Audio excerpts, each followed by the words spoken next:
Pastora Gisela Arias, qué gusto volver a tenerla en el segmento Tiempo de Hablar. Ha sido para mí un privilegio poder entrevistarla, conocer su loable trabajo en favor no solo de nuestra comunidad latina, sino en general. Y bueno, una vez más, le agradezco que se haya tomado este tiempo para poder conversar conmigo. Gracias, hermano Moisés. Es un privilegio para mí estar acá con usted y con todas las personas que le siguen. Es un espacio de acercamiento a la comunidad muy necesario en estos tiempos. Así es que nuevamente yo le doy gracias a usted por el esfuerzo que usted y su familia hacen para crear este espacio de conexión. Así es que gracias por permitirme estar acá. Gracias, pastora. Bueno, como usted sabe, este es un año atípico. También hemos estado viendo muchísimos cambios con relación a la forma de tratar la pandemia de COVID-19 aquí en el estado. Uno de ellos que está por entrar en vigor es el nuevo ciclo escolar que se pretende manejar en tres fases, que dicho para beneficio de nuestra comunidad, a distancia, híbrido o presencial. Sin embargo, esto creo que ha generado elementos que en la rama de psicología valen la pena estudiar y lo cual le agradezco que hoy podamos platicar al menos de dos de ellos, que es la angustia y la resiliencia. Entonces, ¿pudiera usted, por favor, darnos un panorama iniciando con la primera pregunta? ¿Qué es la angustia?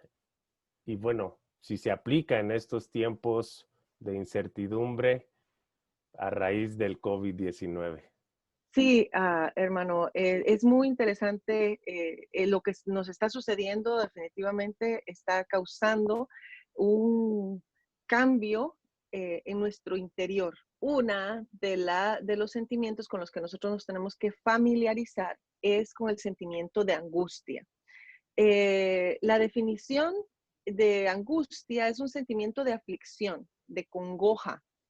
En caso de que permanezca, se va a convertir en un estado de ánimo.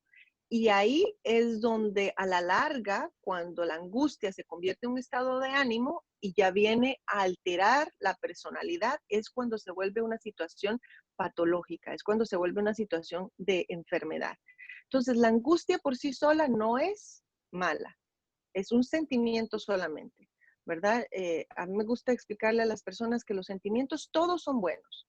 El enojo, y hay gente que me dice, ¿cómo el enojo es un sentimiento bueno? Sí, el enojo es un sentimiento bueno. El enojo no es ni bueno ni malo, digamos, es un sentimiento. Los sentimientos son parte de nuestra vida, son parte de las reacciones que el ser humano tiene, ¿verdad? Ante situaciones. Entonces, la angustia es uno de ellos, de estos sentimientos que podemos desarrollar, pero si dejamos que este sentimiento de aflicción y congoja sea mi estado de ánimo, se va a convertir en parte de mi personalidad. Y ahí es donde empieza a afectar familia, empieza a afectar trabajo, empieza a afectar relaciones con amigos, relaciones, me vuelvo una persona quizás hostil porque no sé cómo manejarla. Entonces viene a ser parte de la personalidad. No sé, nosotros de repente decimos, es que esa persona es media gruñona. Eh, bueno, ¿será que tiene un momento gruñón o será que ya es un estado de ánimo, ya es parte de su personalidad ser gruñona o ser hostil? ¿Por qué no supo manejar la angustia?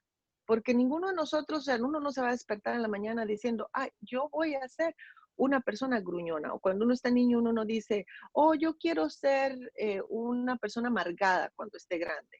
Uno no piensa así. Todos los seres humanos queremos ser felices, ser personas amenas y compartir con otros seres humanos de una manera positiva. ¿Verdad? Pero estos sentimientos vienen a ser parte de nuestra personalidad y ahí es cuando vienen a alterar las relaciones. Entonces, pudiéramos decir, pastora, que este sentimiento, la angustia, al igual que muchos otros que usted mencionó, se han convertido en un estado de ánimo en estos meses atípicos de pandemia, por los cuales en el área psicológica se ha vuelto, pues casi creo que como un tema de moda, ¿no? Sí, podríamos decir que los estados de angustia han sido más latentes ahora.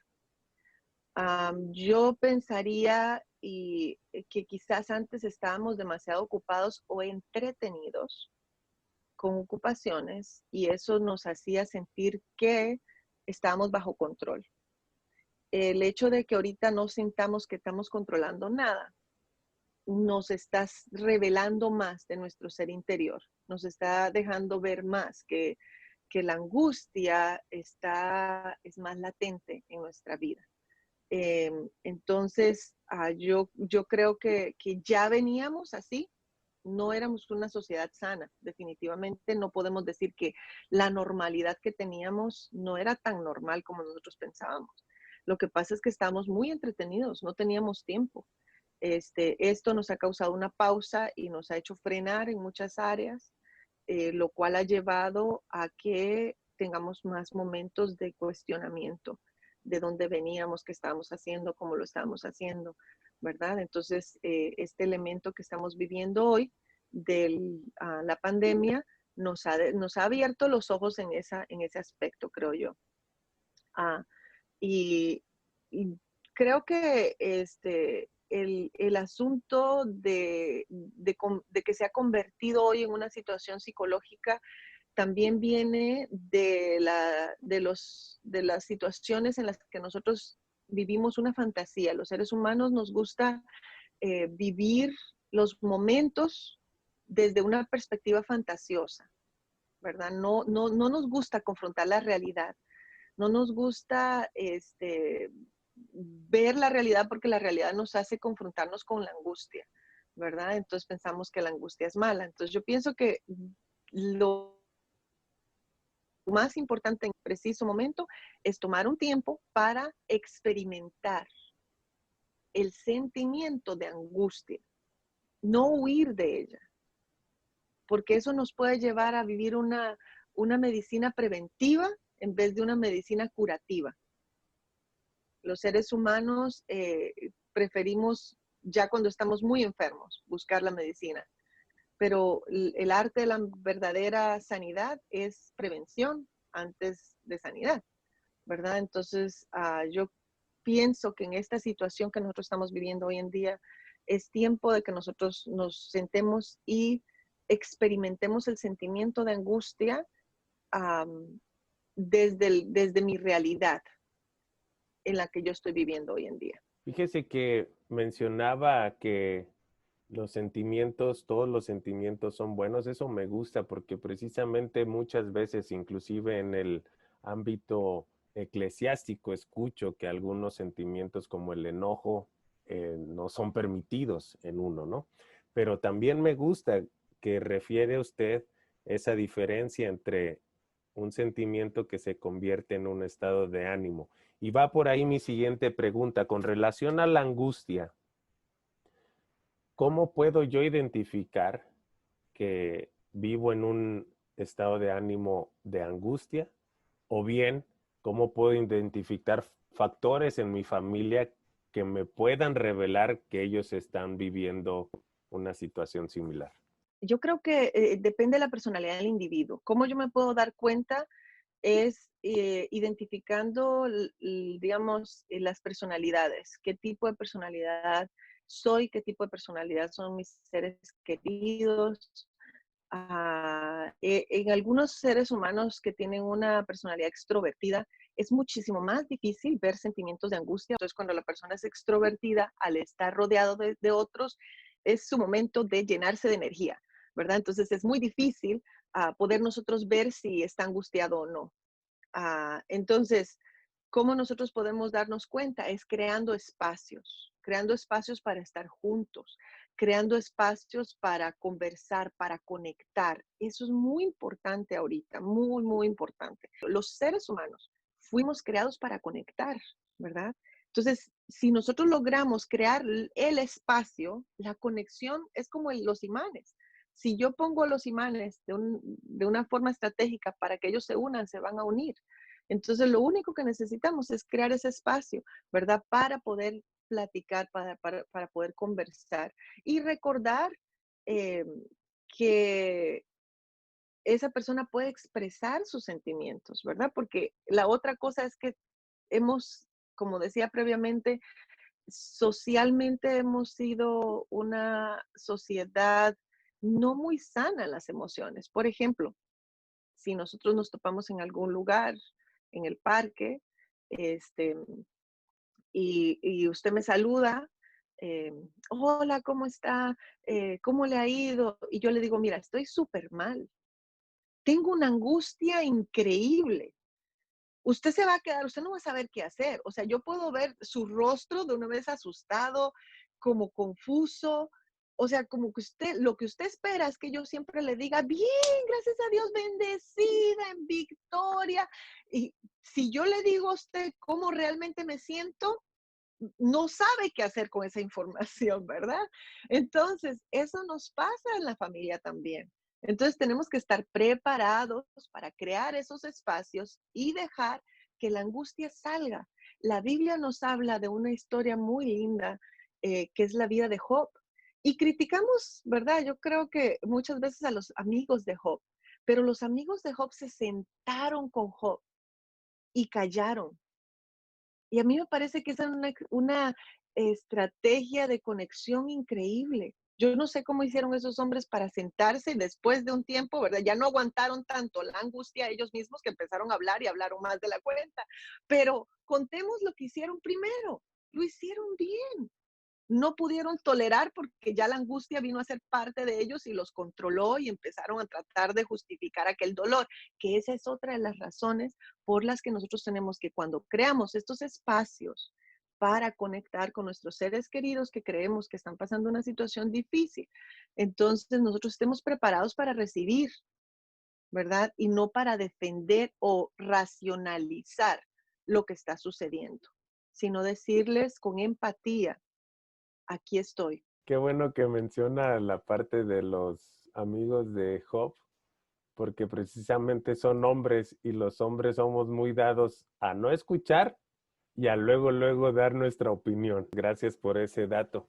Como le mencionaba al principio de esta entrevista, estamos por iniciar un nuevo ciclo escolar y ante esta incertidumbre, tanto de los papás como de los profesores, pudiera ser que la angustia está floreciendo en cada uno de, tanto de los papás, de los niños, de los maestros.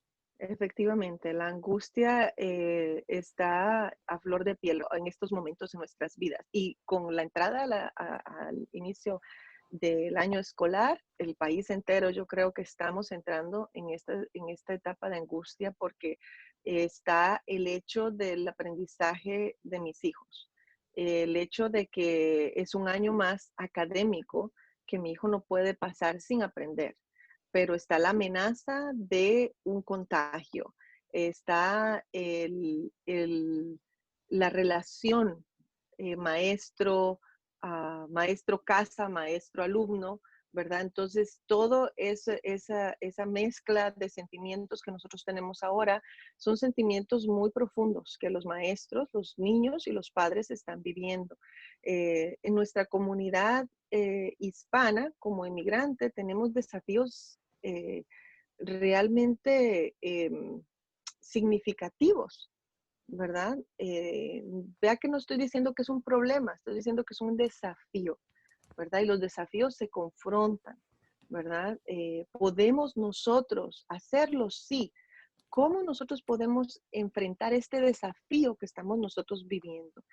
Porque el sentimiento de angustia es natural, va a estar ahí, y es importante que nosotros aprendamos a convertir ese estado, ese sentimiento, que se vuelva un motor para mí. ¿Cómo lo puedo hacer? Bueno, hay una palabra interesante que nosotros usamos mucho y es reconocer. Es una palabra compuesta que significa reaprender, ¿verdad? Entonces, es reaprender el conocimiento previo que yo tengo de esta situación, la voy a reorganizar. Entonces, reconocer es un poco amenazante cuando uno le dice a una persona, es que tú tienes que reconocer esto. Entonces uno siente de una vez la amenaza, ¿verdad? Es que no está haciendo, no estoy haciendo abierta, no estoy teniendo una mentalidad abierta, qué sé yo. Entonces tengo que reconocer sentimientos como el miedo, la culpa, ¿verdad? Que la comunidad hispana vive o la comunidad inmigrante experimenta porque, ¿por qué me vine a este país? ¿Por qué tuve mis hijos aquí? ¿Por qué? Y tenemos un montón de culpas que nosotros, ¿por qué yo no aproveché las oportunidades que tuve en la vida? ¿Por qué mis padres no hicieron aquí, no hicieron allá? Entonces buscamos a quién manejar, quién maneja la culpa, porque la angustia me hace a mí tirarle la culpa a alguien. Fue lo que hicieron los amigos de Job, ¿verdad? Ellos ya no aguantaron. Después de cierta cantidad de días, ellos dijeron, ya no podemos más. Tome, Job, aquí está la culpa tuya, porque esta angustia ya no la cargo más. Entonces, Job, ¿qué hizo? Le echa la culpa a Dios, ¿verdad? Y ahí vamos nosotros, buscando quién agarra la maletita de la culpa porque no puedo soportar la angustia. Entonces, reconocer el miedo que yo tengo, sentarme y decirle a mis hijos, ¿saben qué? Tengo miedo. Siento miedo de que ustedes se enfermen, siento miedo de que alguien en la casa se vaya a enfermar, y eso no es negativo, es simplemente un sentimiento que yo puedo experimentar y puedo hacerle sentir a mis hijos que ellos también lo pueden experimentar. Miedo, culpa, vergüenza, cualquiera que sea. Entonces, eh, nosotros podemos usar esta situación para nosotros poder manejar ahora esta nueva etapa que viene de los niños entrando a la escuela eh, desde una perspectiva positiva, si esa es la elección que nosotros tomamos. Yo lo que quiero es dejar claro a nuestra comunidad que hay opciones. Quedarme en la angustia como un elemento negativo para mí, para mi personalidad y mi estado anímico, es una opción, sí, no es la más sana.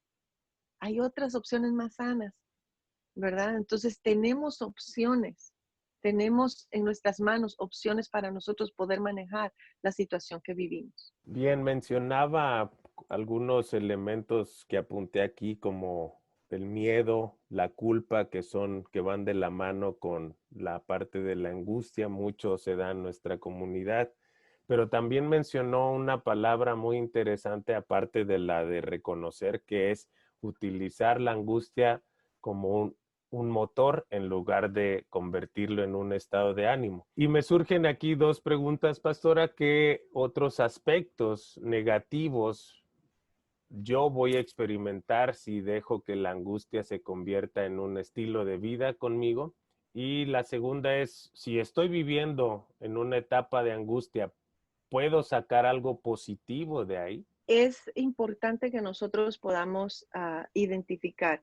A mí me gusta, muchas cosas negativas hay cuando yo me quedo en la angustia, ¿verdad? Sin intención de juicio, porque el fracaso todo depende con qué ojos los mires, ¿verdad? Pero usemos la palabra fracaso, que no es una palabra que uso mucho, pero usemos que el fracaso sería como una parte negativa del quedarme en la angustia, cualquiera que usted identifique como fracaso, ¿verdad? Eh, el romper con relaciones, ¿verdad? Muchas personas hoy en día están experimentando y según las estadísticas, los divorcios han aumentado en este tiempo, ¿verdad? Eso podría ser un fracaso, este, problemas económicos, pero podríamos decir que la angustia nos puede llevar a esos estados de fracaso que nosotros experimentamos, ¿verdad? Entonces eso sería como una parte, como un aspecto negativo. Sin embargo, mi intención siempre es ver las cosas positivas. Yo creo que siempre hay algo detrás de toda situación en la que yo puedo definir y yo puedo identificar o quedarme ahí y que el fracaso sea algo que va a tomar mi ser interior, o esa situación que pudiera terminar en fracaso pueda ser el motor para yo impulsarme a algo nuevo, a algo positivo, a reestructurar, por ejemplo, en mi matrimonio. No estoy de acuerdo cómo nos llevamos. Me he dado cuenta que no nos hemos llevado bien. Bueno, reinventemos nuestra relación. Empecemos con ese deseo de tener una relación nueva, pero no tiene que ser con otra persona. Mi esposo, mi esposa está ahí, o sea, podemos reinventarnos, reconectarnos, ¿verdad? En esa relación, ¿verdad? Entonces, hay aspectos positivos y nosotros podemos tener la capacidad de manejar la angustia desde una forma positiva. Eh, es una fuerza de empuje si yo lo quiero ver así, ¿verdad? Históricamente, una de las historias que a mí más me motivan son las personas, los sobrevivientes del Holocausto. Cada vez que yo pienso en situaciones difíciles, adversas en la vida, se me vienen historias, biografías de personas que he estudiado de esa época. Y la Biblia nos lo enseña. Romanos 8:28 dice, a los que aman a Dios, todas las cosas ayudan para bien, ¿verdad? La historia de José nos enseña un muchacho rechazado, un muchacho que sus hermanos mayores le hicieron bullying, que fue vendido, que fue esclavo, que fue preso. Tantas cosas que pasó y al final cuando él se enfrenta ante esa situación, uno puede ver una persona muy, muy sana. Cuando él se enfrenta a sus hermanos nuevamente y les dice, no fueron ustedes que me enviaron acá, fue Dios, fue la provisión de Dios que creó todo ese camino, que fue difícil, que fue un camino difícil, pero ¿saben qué? Yo no soy la víctima. Y eso, hermano, es vital. Cuando yo me trago la píldora de victimización, no hay nada que hacer. Realmente pasan años en terapia para cambiar ese switch. Pero cuando yo me paro ante la angustia y le digo, ok, angustia, vamos a trabajar juntos. Vamos a unir esfuerzos y vamos a salir de esta. Entonces nosotros podemos ver ahí realmente la parte positiva de esta situación. Así como menciona angustia, a mí me gusta, soy una persona que me gusta englobar todo en una sola palabra y usted ha mencionado, por ejemplo, reconocer, reinventar. Entonces yo le pregunto a usted, ¿hay alguna palabra que encierre este motor de cambio al cual usted nos está invitando a visualizar desde la perspectiva positiva? Yo diría que la fe. La fe es una palabra que tan chiquitita, pero mueve el universo si yo la uso, ¿verdad? Es vital. La Biblia dice que sin fe es imposible agradar a Dios, que lo que no proviene de fe es pecado. Entonces la fe es la que me lleva a mí a pararme ante el gigante de la angustia, ante el gigante de la adversidad, ante el gigante de lo no conocido y decir, ok, tú estás más grande que yo, pero yo tengo fe, ¿verdad? Y creo que por eso Jesús dijo que el que tuviera fe, aunque hubiera una montaña, le va a decir, muévete del fondo del mar y vas a pasarla, ¿verdad? Pero es la que mueve, no las montañas físicas, pero las montañas mentales, esas estructuras de pensamiento que tenemos tan tóxicas. Entonces, la fe creo que es una palabra vital para enfrentar cualquier situación, tanto las situaciones exitosas, porque si Dios me lleva ahí es porque Dios quiere que yo sea de bienestar para otros seres humanos y no solo para mí, como las situaciones adversas.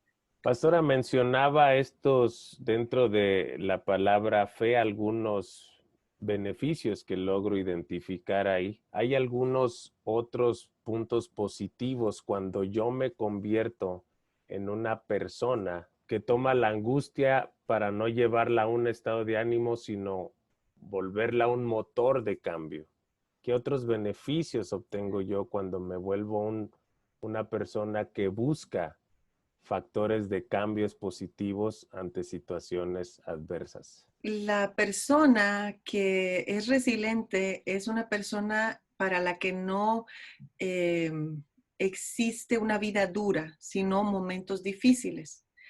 Es la persona que no generaliza la vida entera como una desgracia, sino como una experiencia linda con momentos difíciles, ¿verdad? Es una persona que aprende a vivir la vida y sus experiencias independientes, ¿verdad? Una persona que, por ejemplo, cuando viene una situación difícil, lo primero que viene a mi mente es ¿por qué a mí?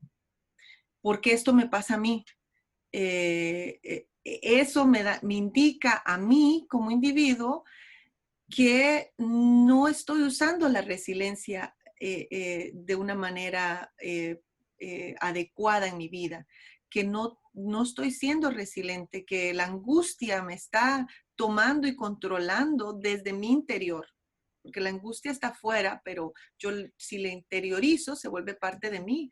Entonces ahí es cuando nosotros tenemos que tener mucho, mucho cuidado y identificar la resiliencia como un aspecto importante que debe de ir de la mano con la angustia, con las situaciones difíciles, con la adversidad, eh, a identificar los momentos difíciles, no la vida como una situación desagradable y de la que no puedo salir, ¿verdad? Sino que la vida es hermosa, la vida tiene momentos difíciles, sí, pero también tiene momentos muy lindos, tiene momentos espectaculares que nos sacan una sonrisa, que por ejemplo, si yo le digo ahorita a usted, el día que usted tuvo a su hijo por primera vez en sus manos, con solo evocar esa memoria, una sonrisa llena su rostro, un sentimiento profundo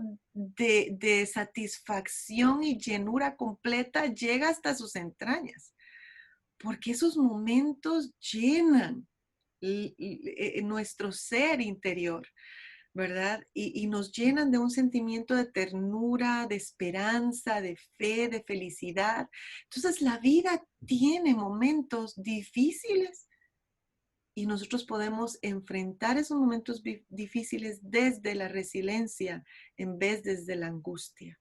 A veces me pongo a pensar que cuando genero preguntas y una de ellas es, ¿qué consejos nos daría usted para poder salir adelante, por ejemplo, en este caso de la angustia? Y luego digo, pues si toda la entrevista han sido puros consejos acerca de cómo puedo yo cambiar, y de pronto me da un poco de risa saber que yo mismo caigo en una repetición de palabras. Sin embargo, le agradezco mucho que usted nos llevara de la mano desde la parte de que la angustia es un sentimiento, que lo voy a experimentar, pero que puedo caer en el error de llevarlo a un estado de ánimo.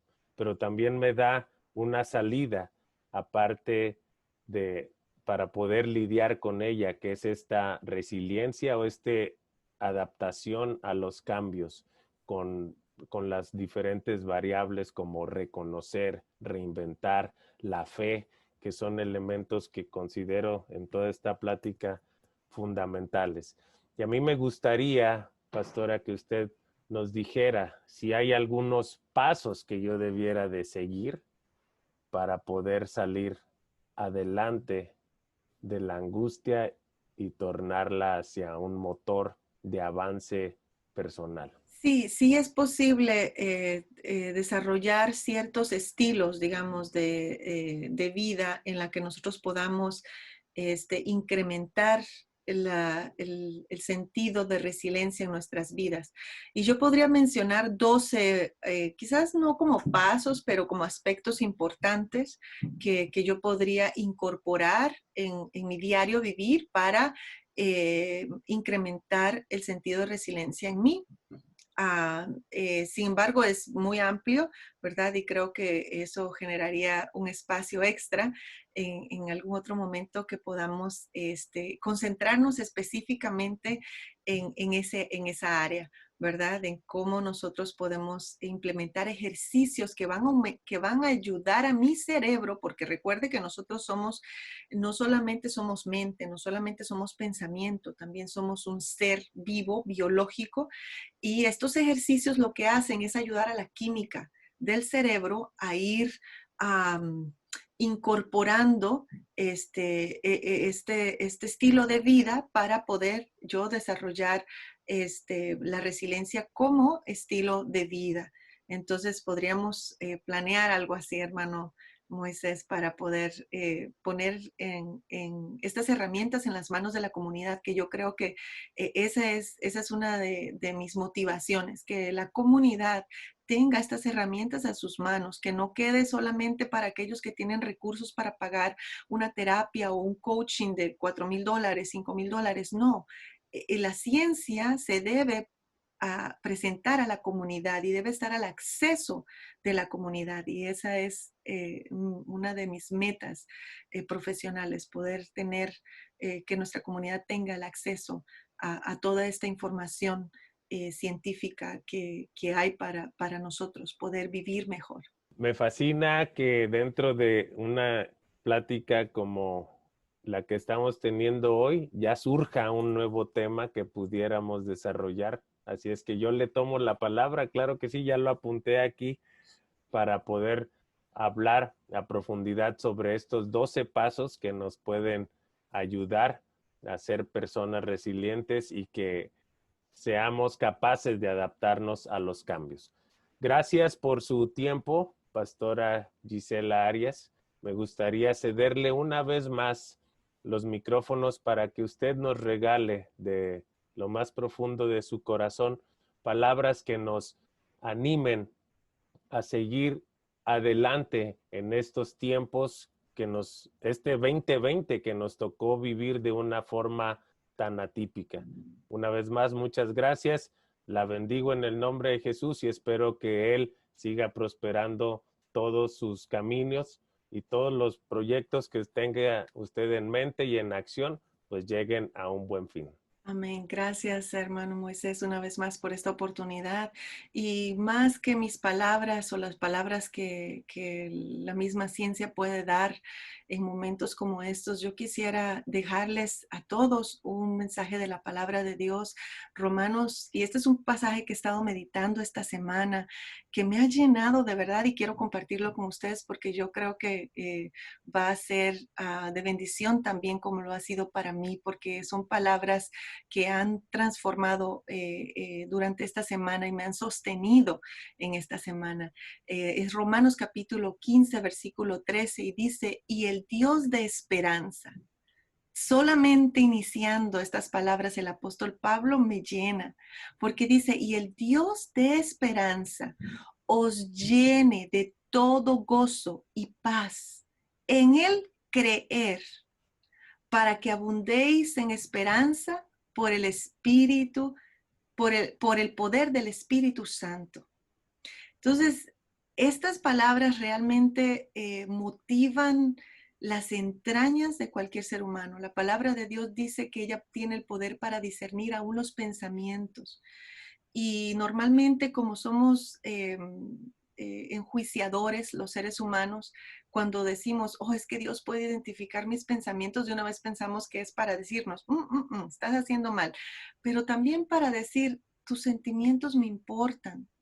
Por eso yo quiero que te llenes de mi palabra, para que cuando estemos llenos de la palabra de Dios, de ese Dios de esperanza, fluya en nosotros un gozo y una paz incomparable. Esa paz que el mundo no puede dar, pero el mundo tampoco puede quitar. Así es que yo les animo a que inquieran la palabra de Dios, que tomen y si les motiva, tome este pasaje, escríbalo en una de estas notitas y póngalo en el dash de su carro y cada vez que usted se monta, léalo en voz alta y diga, el Dios de esperanza os llene de todo gozo y paz en el creer, para que abundéis en esperanza por el poder del Espíritu Santo, porque Dios sigue estando ahí, Él sigue vivo, Él sigue en control de todas las cosas. Así es que llenémonos de esa esperanza, porque el Dios de esperanza está para escuchar y atender al llamado de cada uno de nosotros. Un abrazo, les amamos, estamos aquí para servirles. Gracias, hermano Moisés, por esta oportunidad y gracias por esa labor tan bondadosa que usted hace en nuestra comunidad. Que el Señor les bendiga.